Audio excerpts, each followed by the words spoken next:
Hi, I'm Dr. Katie, the Senior Centered Physical Therapist, and welcome back to my channel. In today's video, I will be demonstrating exercises that I recommend for anybody who's struggling with sciatic pain. Please note that it's really important that you look at my blog at theseniorcenteredpt.com to understand which exercises are best suited for you. So everybody can do the neutral exercises, which I'll demonstrate first, but whether you do extension or flexion is going to depend on your condition. So if your sciatic pain is caused by a disc herniation, you'll do extension. If it's caused by stenosis or arthritis or a bone spur, you're gonna do flexion. If you're not sure which you have, make sure you talk to your healthcare provider or just focus on the neutral spine exercises. You'll need a couple things for this workout. So you'll need some kind of either coffee table or chair or couch because we're gonna be doing a modified dead bug. If you happen to have a Pilates box, you can use that, but it's doubtful. But that's what I'll be using in the video. And also you'll need an exercise ball to do hamstring curls. You'll also need a comfy mat or mat table or your bed to lay down on. For reps and sets, once again, please check out my blog, theseniorcenteredpt.com, to find out what I recommend for each exercise, as this video is just demonstrating the exercises to help you improve your strength and decrease your pain. First, we're gonna look at all of the muscles we are working in this video. And please remember to hit the like button and subscribe, as that helps people find my channel.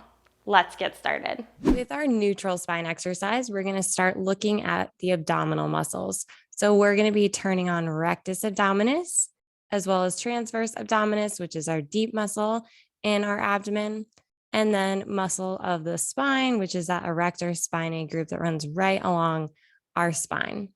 For our modified dead bugs, we're also going to be working that erector spinae, as well as some abdominals. So rectus, transverse, and then adding obliques.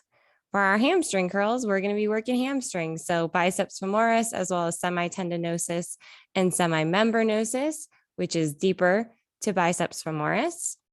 For push-ups, we're going to be moving to the upper body. So we're going to be working triceps, so back of the arms, as well as deltoid, as well as pec major, so muscle of the chest.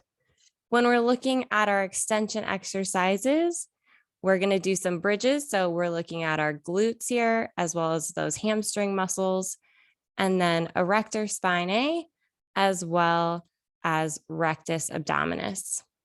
For swan, we're also working rectus abdominis and transverse abdominis, as well as muscles of the pelvic floor and our adductors, so what help bring our thighs together, as well as glutes and hamstrings, and that erector spinae muscle group once again. For single knee to chest and double knee to chest in our flexion group, we're going to help loosen up that erector spinae, as well as the lats and the thoracolumbar fascia, as well as glute max, glute med, and then deep to that glute min. And then for cat, we're going to help improve mobility throughout the spine and the neck and the shoulders. So erector spinae, once again, and then utilizing those abdominal muscles, so rectus abdominis and transverse abdominis. That's all the muscles we're working in this workout. Let's get started. Our neutral spine exercises is what I will demonstrate first. Remember that everybody, whether you're having a disc issue or stenosis or arthritis, can do the neutral spine, and I highly recommend it, even if you don't have back pain, to really improve your strength in your core and your back. So remember, core muscles are everywhere from your shoulders to your knees, both in the front and in the back. And in this workout, I will show you how to really strengthen all of those muscles. So we're gonna start with finding neutral spine. So you can find neutral spine in every position, seated, standing, laying down. And I'm gonna show you in laying down, but remember, you can take those same principles and apply them to standing and sitting. And I highly recommend you do that when you're in different positions, because once again, that's going to help strengthen the spine and all of the core muscles. So I'm going to lay down, and I'm going to keep my knees bent here. And so what I'm going to do is I'm going to put my fingers on my ASIS, or my anterior superior iliac spine, which is also known as the front of the hip bone. So basically the front of the hip bone's right here, and then the sacrum is the bone between our two hips. So the sacrum we're gonna pretend is on the center of a clock face. 12 o'clock is in front of us and 6 o'clock is behind us. So I'm gonna really just do a little tilt of my pelvis towards 12 o'clock and then a tilt of my pelvis towards 6 o'clock. And what you'll see here, if I move my hand out of the way, is if I tilt towards 12, I kind of create a little bit of space between my back and the mat. If I curl towards 6, I kind of flatten that space out.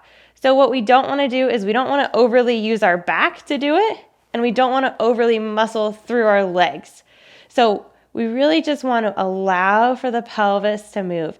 And if you're getting frustrated, just know it's not that easy because we're so used to our pelvis and our spine and our legs being one unit. And what we're doing here is kind of disassociating them so that we can give our spine the nice neutral base that it needs in order to be fully supported. So I'm going to go from 12 to 6, and then I'm going to relax in the middle. And that should give me just a little bit of space between my back and the mat. And I should feel my abdominals turn on just a little bit here. So when you feel those abdominals turn on, that's a good thing, right? Once again, working the core muscles, we want those abdominals to be working so that they can support us in neutral spine. So that's how we find neutral spine. For all of our neutral exercises, we're going to be utilizing neutral spine throughout. Once again, you can do this in seated, you can do it in standing, but finding that neutral spine is what gives us a really nice base for our spine to be supported, and it also allows for all of our muscles to pull in the most efficient way so we can get stronger and decrease our pain. Next, I'm going to do the modified dead bug. So I'm going to grab my box. If you don't have a box, which is unlikely that you do, I would take your mat and put it either by your coffee table or by your couch so you can prop your feet up on it. So for my modified dead bug, I'm gonna have knees over hips and everything's gonna be about at 90 degrees. So scoot as close as you need to your couch or your coffee table. And then once again, find that neutral position. So right there it is for me. And then we're just gonna extend one leg at a time. So I'm gonna reach out and bring it back in. And then I'll switch and reach out and bring it back in. And the focus here is the reach. Reach to the leg and back in. Reach to the leg and back in. And you should feel those abdominals working. So once again, utilizing our abdominal muscles to support neutral spine, help gain strength for our back. I'm going to do one more each side.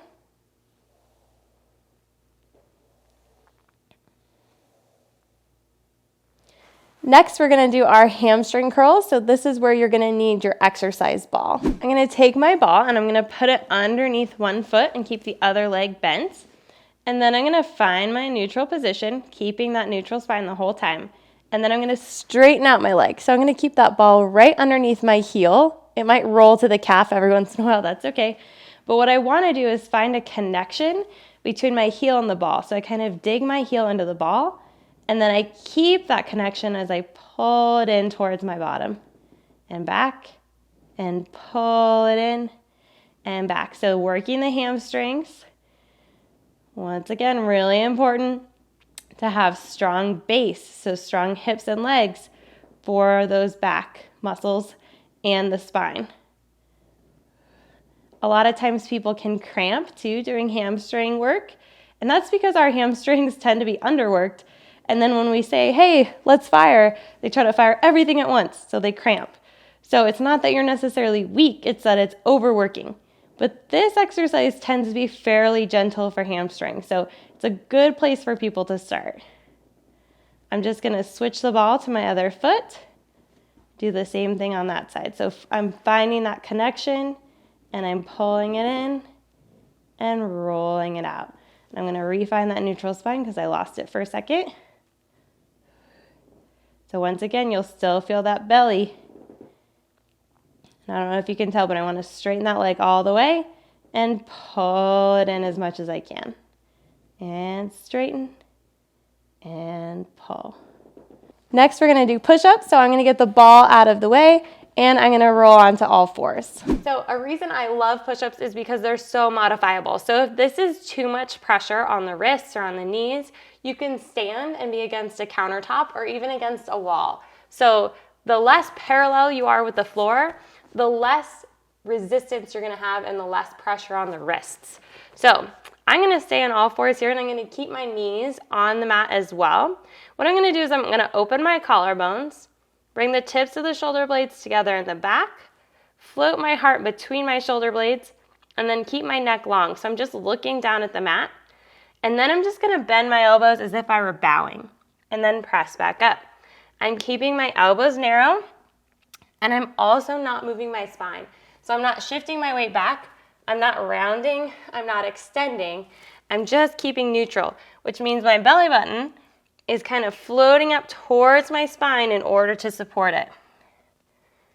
And then I'm gonna inhale on the way down and exhale, press away. And if you're doing this with me, you already feel that in the back of your arms, right? So I'm gonna do 2 more. Last one. And those are our push-ups. That completes all the exercises for our neutral spine. Next, I'm gonna move into extension. So if you're not sure if you're having sciatic pain caused by a disc issue or stenosis or a bone spur, or maybe even your piriformis, although that is more rare, a quick and dirty question I generally ask my clients is what helps alleviate the pain? Once again, this is very general, so make sure you're checking with your physical therapist to know for sure what's going on with your body. But if you're someone that feels better standing up and walking around rather than sitting and relaxing, it's probably more likely that you have a disc irritation.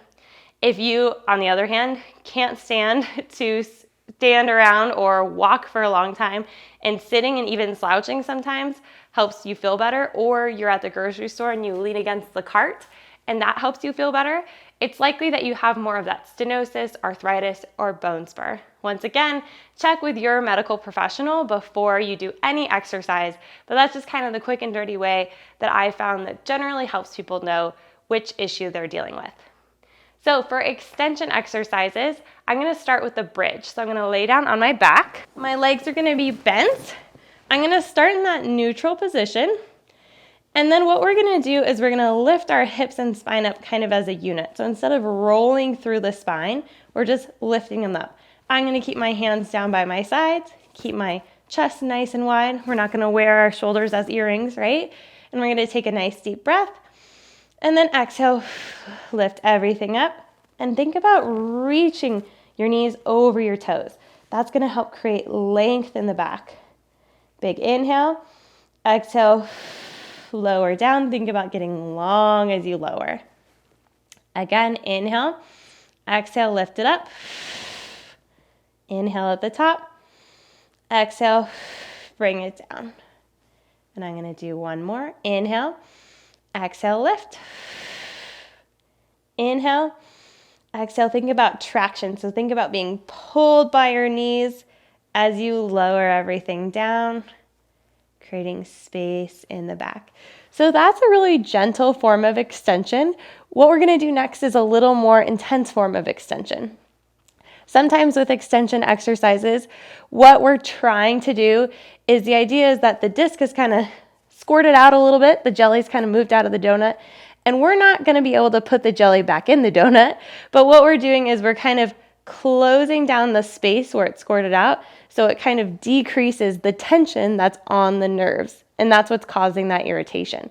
So I'm gonna roll to my belly to do swan. So with swan, the main thing that's really important is form. So you don't wanna worry so much about how high you're going in the motion. You really wanna worry about getting the best form. So I'm gonna float my belly button away from the mat, pretend there's a little ice cube underneath your belly button. And then I'm gonna lift my chest with my back body. And that's really as high as I can go. Then I'm gonna press through my hands and find my belly button again to find length in my spine. So this is a really big extension.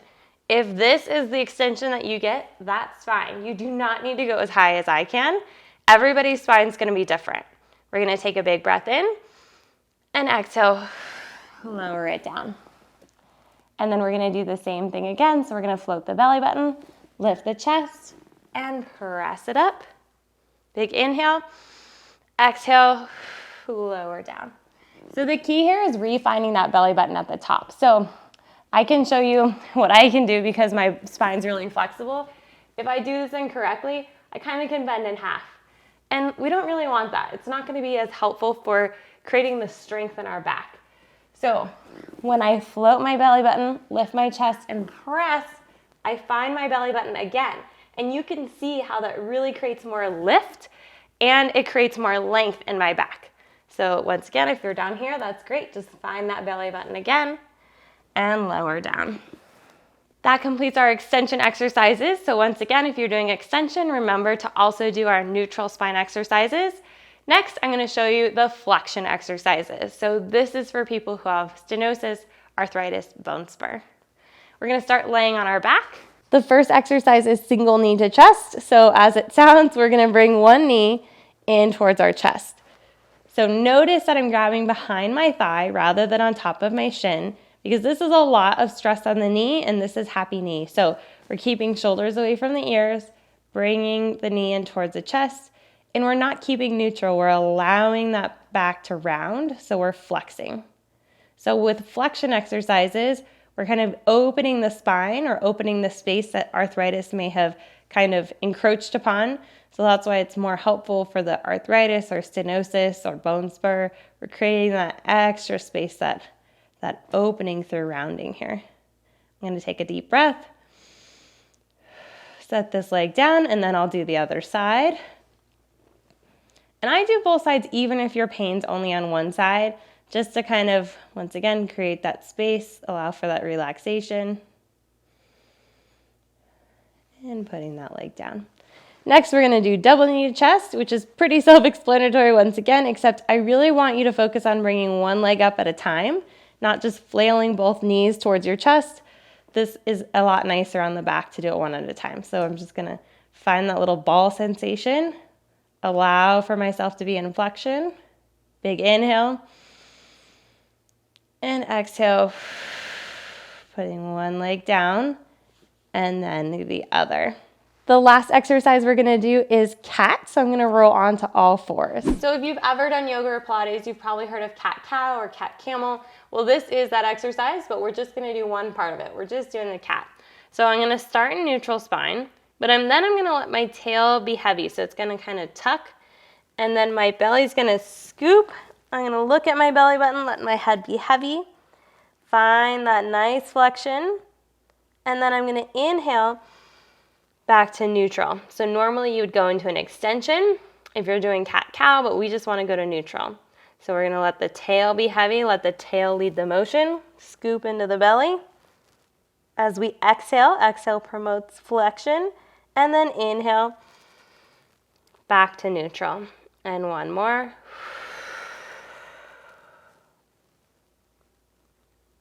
And then inhale.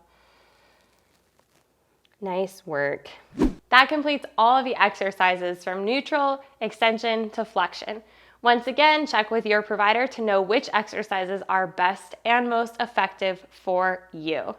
Thank you so much for watching this video. I hope you utilize it to help build strength in your core muscles and help decrease your pain caused by sciatic impingement. For more information on sciatica or other topics related to older adults, please visit my blog, theseniorcenteredpt.com. Remember to subscribe to this channel and give this video a thumbs up. As always, I'm Dr. Katie Landier, the Senior Centered Physical Therapist. Have the strength to live life to the fullest. Bye-bye.